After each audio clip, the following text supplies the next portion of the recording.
आज की इस वीडियो में हम बात करेंगे आपको एस एग्ज़ाम कैसे क्लियर कर सकते हैं, एस एग्ज़ाम के इंपॉर्टेंट टॉपिक कौन कौन से होते हैं, इंपॉर्टेंट चैप्टर्स कौन कौन से होते हैं और स्ट्रेटेजी क्या होनी चाहिए आपको इस एस एग्ज़ाम को क्लियर करने के लिए। तो मैंने हाल ही में अपना एस एग्ज़ाम क्लियर किया है अक्टूबर 2020 में और मैं एक अच्छा इन्फॉर्मेशन दूंगा आपको काफ़ी हेल्प मिलेगी इस इन्फॉर्मेशन से। देखिए, चलिए बात करते हैं पहले एस एग्ज़ाम होता क्या है।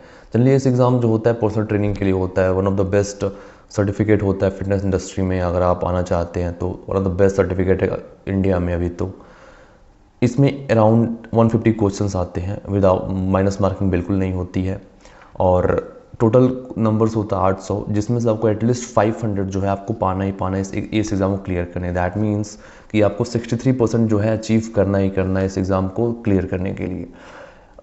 जो क्वेश्चंस आते हैं ऑब्जेक्टिव टाइप के क्वेश्चंस आते हैं।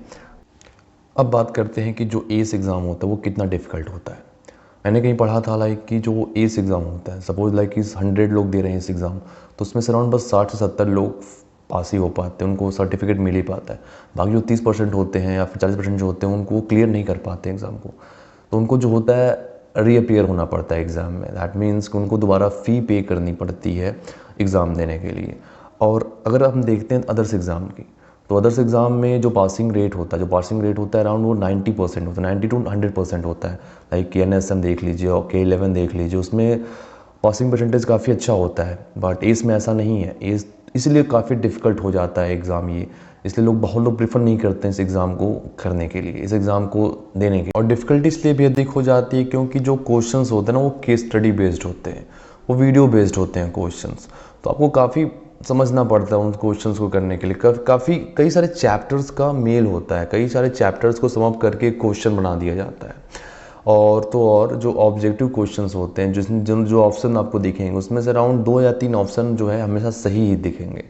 इवन जब मैं एग्ज़ाम दे रहा था तो जब फर्स्ट 1 to 20 क्वेश्चन जो थे, मुझे लगा कि मैं क्लियर नहीं कर पाऊँगा, मुझे लगा कि मेरे पैसे जो है सारे चले जाएंगे। बट कुछ लाइक 1 घंटे बाद 40 मिनट बाद मैं अपने आप को शांत किया। उसके बाद जब एग्ज़ाम देना स्टार्ट किया तो काफ़ी सिंपल लगने लगा एग्ज़ाम को। हाँ, आपको बस एग्ज़ाम को समझना पड़ेगा, क्वेश्चंस को अच्छे से समझना पड़ेगा। चलिए अब हम बात करते हैं कि जो इम्पोर्टेंट टॉपिक होता है वो एज का क्या क्या इम्पोर्टेंट टॉपिक है। देखिए, कुल जो इम्पोर्टेंट टॉपिक जो होता है वो क्वेश्चन जो आते हैं वो 4 डोमेन से आते हैं। मैं एक बार नाम देख लेता हूँ। डोमेन जो फर्स्ट होता है वो क्लाइंट इंटरव्यू एंड असेसमेंट होता है। डोमेन सेकेंड जो होता है प्रोग्राम डिज़ाइनिंग एंड इम्प्लीमेंटेशन होता है। और जो डोमेन 3 होता है program progression and modification. And fourth जो डोमेन होता है professional conduct, safety and risk management. ये चारों जो डोमेन होते हैं बहुत इंपॉर्टेंट डोमेन होते हैं। और जो फर्स्ट और सेकेंड डोमेन है उसमें अराउंड आपको 30% क्वेश्चन जो है आते हैं। दैट मीन्स कि आपको अराउंड 40 से 50 क्वेश्चन जो होते हैं जो डोमेन 1 और डोमेन सेकेंड से आते हैं, जो कि बहुत ही इंपॉर्टेंट है। चलिए मैं बात करता हूँ डोमेन 1 में, जो कि क्लाइंट इंटरव्यू एंड असेसमेंट है। उसमें कौन कौन सा चैप्टर है। फर्स्ट चैप्टर है risk stratification, posture and fitness assessment, communication and teaching technique, health psychology and behavior change, principle of motivation and adherence। इसमें आपके जो भी क्वेश्चंस आते हैं वो केस स्टडी बेस्ड क्वेश्चंस आएंगे। कुछ केस स्टडी बेस्ड क्वेश्चंस होंगे, कुछ जो होंगे वीडियो बेस्ड क्वेश्चंस होंगे। वीडियो बेस्ड क्वेश्चन इस टाइप के होंगे लाइक कि इसमें बहुत सारे टेस्ट है, लाइक कि मसल की लेंथ टेस्ट करने के लिए, मूवमेंट पैटर्न चेक करने के लिए, पुशअप्स को टेस्ट करने के लिए, स्क्वाट्स को टेस्ट करने के लिए बहुत सारे जो हैं आपको वीडियोस टाइप के आएंगे इसमें। लाइक कि कौन सी मसल टाइट है, कौन सी मसल्स जो है लेंथन हो गई है, इस टाइप के क्वेश्चन बहुत आते हैं। तो मैं समझ रहा हूँ कि आप इसकी प्रिपरेशन कर रहे हैं। अगर आप इसकी प्रिपरेशन कर रहे हैं तो ये वीडियो जो है देखने में काफ़ी ईजी होगा। इस डोमेन से कुछ क्वेश्चंस आए थे जो मैं फेस किया था। वो थे लाइक कि थॉमस टेस्ट था, PSL टेस्ट था, थोरेसिक स्पाइन टेस्ट था, रोटेशनल टेस्ट था, बेंड एंड लिफ्ट टेस्ट था, पुशअप्स टेस्ट थे, lower back hyper extension. Like कि एक वुमेन थी, वो हाइपर एक्सटेंशन कर रही थी स्टेबिलिटी बॉल पे। तो उसमें चार ऑप्शन थे कि इसमें जो है कौन कौन क्या चेक करने के लिए किया जाता है, ये जो मूवमेंट की क्या करने के लिए होता है। तो काफ़ी ज़्यादा कन्फ्यूजिंग था इसमें, लाइक कि आपको 2 ऑप्शन सही लग रहे थे, तो काफ़ी डिफ़िकल्ट एग्ज़ाम था। लाइक हिप एडक्शन क्या प्रॉब्लम होती है, लाइक अगर हिप इस तरह साइड एक साइड झुकी है तो इसमें कौन सी मसल्स की प्रॉब्लम है, कौन सा डेविएशन है, ये क्या प्रॉब्लम्स होगी और क्या करने से सही हो जाएगी। इस टाइप के क्वेश्चन बहुत सारे आएंगे। प्रोग्राम डिज़ाइनिंग एंड इम्प्लीमेंटेशन में ये होता है कि लाइक कि इसमें जो होता है 33% जो है क्वेश्चन जो है यहाँ से आते हैं। दैट मीन्स कि 40 से 45 क्वेश्चन जो होंगे डोमेन सेकेंड से आएंगे। इसमें कार्डियोरेस्पिरेटरी प्रोग्रामिंग है, एनारोबिक प्रोग्रामिंग है, that is also called resistance training, और फंक्शनल प्रोग्रामिंग है। इन 3 चैप्टर्स से सारे क्वेश्चंस आएंगे। जो थर्ड डोमेन है प्रोग्राम प्रोग्रेशन एंड मॉडिफिकेशन है, इसमें 20 से 25% जो क्वेश्चन आते हैं। दैट मीन्स 30 से 38 क्वेश्चन जो होंगे इस डोमेन से आएंगे। इस डोमेन्स के टॉपिक हैं mind body exercise, special population, cardiorespiratory progression and resistance training progression. Mind body जो चैप्टर है उतना इंपॉर्टेंट नहीं है, क्योंकि मैंने एक भी क्वेश्चन नहीं देखा था अपने एग्जाम में। बट हाँ, एक्सरसाइज प्रोग्रेशन जो होगा स्पेशल पॉपुलेशन को इम्पॉर्टेंट है। सपोज लाइक कोई प्रेगनेंसी में है, डायबिटीज़ में है, किसी को मेटाबॉलिक डिजीज़ है, किसी को अस्थमा, स्ट्रोक, आर्थराइटिस है, इस टाइप का प्रोग्रेशन कैसा होना चाहिए। यूथ ओल्डर एडल्ट्स की कैसी वर्कआउट होनी चाहिए, उनकी frequency, intensity, time and type कैसा होना चाहिए। आप बिगनर्स को कैसे कराएंगे, इंटरमीडिएट को कैसे कराएंगे, एंड एडवांस जो क्लाइंट को कैसे हैंडल करेंगे, ये सब सारी चीज़ें स्पेशल पॉपुलेशन में आएंगी। सेकेंड चैप्टर जो है professional role and legal responsibility. As a personal trainer आपकी जो रिस्पॉन्सिबिलिटी क्या होती है, तो ये काफ़ी ज़्यादा क्लियर रखना होगा कि आप क्लाइंट के लिए रिस्पॉन्सिबल हो, उसके लिए उसको कुछ ऐसा वर्कआउट ना करें जो कि आगे चल के उसे प्रॉब्लम हो जाए, या फिर कोई एक्सीडेंट हो जाए, कोई प्रॉब्लम हो जाए। उस बातों को इस चैप्टर में लिखा गया है। अब इसको वह प्रैक्टिस में कि आपको क्या क्या करना सही रहेगा, आपके लिए क्या क्या, लाइक कि आप अपने पर्सनल ट्रेनिंग के अकॉर्डिंग क्या क्या आप किसी को ये नहीं बोल सकते कि ये दवा है ये खा लो अब इससे सही हो जाए। आप किसी को सप्लीमेंट रिकमेंडेशन नहीं करते, आप किसी को डाइट नहीं दे सकते। ये सारी चीज़ें इसको वह प्रैक्टिस में आती हैं।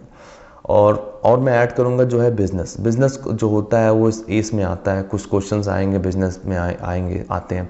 जैसे मुझे एक क्वेश्चन आया था मैं जब टेस्ट दे रहा था कि सपोज़ एक पर्सनल ट्रेनर हाल ही में उन्होंने एज क्लियर किया है एंड ही वांट टू, अब वो चाहते हैं कि जो पर्सनल ट्रेनिंग बिजनेस स्टार्ट करना चाहते हैं, अपने होम पीटी देना चाहते हैं, अपने घर पे कुछ सामान लेके होम पीटी देना चाहते हैं, तो उसके लिए वो कौन सा बिजनेस मॉडल और उन्हें कौन सा इंश्योरेंस कराना चाहिए को जो कोई प्रॉब्लम आती है तो फाइनेंशियली कोई प्रॉब्लम ना हो, ऐसा क्या इंश्योरेंस दें उनको।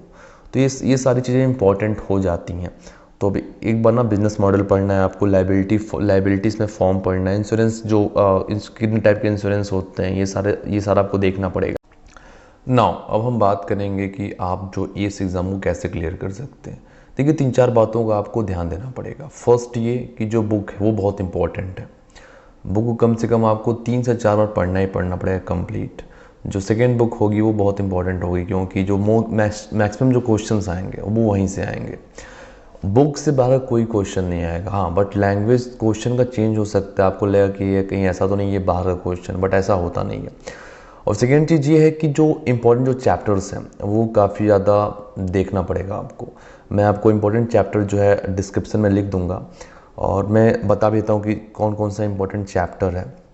फर्स्ट है कि risk stratification, posture and fitness assessment, communication and teaching technique, health psychology and behaviour change, principle of motivation and adherence, cardio respiratory programming, anaerobic programming, functional programming, special population, scope of practice, professional role and legal responsibility, emergency procedure. ये जो सारे chapters हैं बहुत ज़्यादा important, यहीं से सारे questions ही आएंगे। थर्ड चीज़ मैं ये बोलूँगा कि आपको जो प्रैक्टिस टेस्ट होगा test.com से आप ख़रीद सकते हैं, या फिर जो भी जहाँ से भी आप अपनी कोचिंग कर रहे हैं। मैंने क्लासिक फिटनेस एकेडमी से किया था, तो मुझे वहाँ से अराउंड 750 क्वेश्चंस मिले थे test.com से। तो आप भी वहाँ से बाई कर सकते हैं, अराउंड 2000 से 3000 के अंदर मिल जाएगा वो टेस्ट, तो आप वहाँ सॉल्व कर सकते हैं। हाँ, सेम क्वेश्चन नहीं आते हैं, बट जो भी आपका कन्फ्यूज़न होगा जिस भी टॉपिक में, वो सारा क्लियर हो जाएगा। रिमेंबर, सेम क्वेश्चंस कभी नहीं आएंगे, क्योंकि जो test.com का जो क्वेश्चन होगा बहुत ही सिंपल रहेगा। मैंने ये गलती की थी, मैं जो प्रैक्टिस टेस्ट में काफ़ी अच्छा स्कोर कर रहा था, अराउंड 90 95 ऐसे ही, बट जो जो एक्चुअल टेस्ट था, जो रियल टेस्ट था, उसमें मैंने बहुत कम स्कोर किया, अराउंड 80 81। तो मैं बोलूँगा कि इतना कॉन्फिडेंस मत आना आप लोग। रियल टेस्ट जो है तो वो काफ़ी ज़्यादा डिफ़िकल्ट होगा प्रैक्टिस टेस्ट में। आपको नोट्स बनाना है। नोट्स बनाने का मतलब ये नहीं कि आपको जो है पूरा जो बुक है वो कॉपी कर देना है, वो बिल्कुल ऐसा मत करना, क्योंकि जो क्वेश्चंस होंगे वो ऑब्जेक्टिव टाइप क्वेश्चंस आएंगे। तो दैट आपको ऐसे तो लिखना नहीं है उसमें, तो ऑब्जेक्टिव टाइप क्वेश्चंस में तो उसके अकॉर्डिंग जो है आपको नोट्स बनाना है। दैट मीन्स मैं ये बोलना चाहता हूँ कि आपको बस एक या दो लाइन में, एक या दो सेंटेंस में, 3-4 वर्ड्स में आपको अपने नोट्स बनाने हैं। उससे आपको एग्ज़ाम टाइम पढ़ने में आसानी होगी। That's it. बस इस वीडियो में बस इतना ही। जो भी आपको कोई भी कमेंट, जो भी कोई क्वेश्चंस हैं, आप कमेंट सेक्शन में पूछ सकते हैं, फिर मुझे पर्सनली मैसेज कर सकते हैं इंस्टाग्राम पे, और मैं अपनी आईडी जो है दे दूंगा डिस्क्रिप्शन में। कैसा लगा वीडियो आपको कमेंट में बताओ, और नहीं अच्छा लगा तो डिसलाइक करो, और अच्छा लगे तो प्लीज़ लाइक कर देना। एंड प्लीज़ मेरे चैनल को यार सब्सक्राइब कर दो। मैं काफ़ी अच्छा इन्फॉर्मेशन शेयर करूँगा आप लोगों से in future. Thank you so much.